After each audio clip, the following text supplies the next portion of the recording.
এরপর আসুন যে সমাধান নিয়ে সার্ভিস কে নিবে। সমাধান নিয়ে আমরা যারা আছি বা থাকবো তারা সাধারণত দুই রুলে থাকবো, একটা হচ্ছে ইউজার, একটা হচ্ছে এক্সপার্ট। ইউজার মানে হচ্ছে যারা তাদের সমস্যা সমাধান করার জন্য পেমেন্ট করে এক্সপার্টদের হেল্প নেবেন, আর এক্সপার্ট হলো যারা অন্যদেরকে হেল্প করে ইনকাম করবেন। আচ্ছা, তো ইউজাররা আমরা বুঝতেই পারছি যে ইউজাররা এখান থেকে সার্ভিস নিবে। অনেকেই এটা ভাবতে পারেন যে এক্সপার্টরা বোধহয় শুধু সার্ভিস দিবে, তারা সার্ভিস নিবে না, এমন না, বরং এক্সপার্টরাও সার্ভিস নিতে পারবে।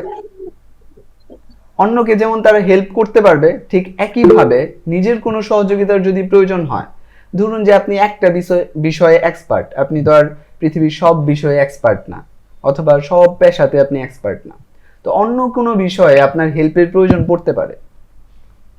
তো যখন এমন কোনো প্রয়োজন পড়বে তখন আপনি এক্সপার্ট হয়েও অন্য এক্সপার্ট থেকে হেল্প নিতে পারবেন। কারণ হলো এইখানে ইউজারদের রুল হলো একটা, সে শুধু ইউজার, সে অন্যের থেকে হেল্প নিতে পারবে। আর এক্সপার্টের রুল হলো দুইটা, সে হেল্প মানে অন্যকে হেল্প করতেও পারবে, আবার নিজে অন্য মানুষ থেকে হেল্প নিতেও পারবে। আচ্ছা, এবার আসুন যে মার্কেট প্লেসে কাজের সুবিধা কি এটা বলি। সুবিধা হচ্ছে যে অফিসে না গিয়ে ঘরে বসেই যদি কাজ করতে চাই তাহলে এটা মার্কেট প্লেসে সম্ভব।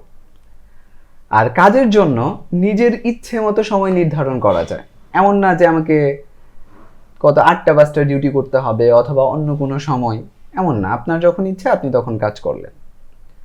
আচ্ছা, ভালো রেটিং এবং ভালো রিভিউ থাকলে বেশি ক্লায়েন্ট পাওয়া যায়, এটা হচ্ছে মার্কেট প্লেসের সুবিধা।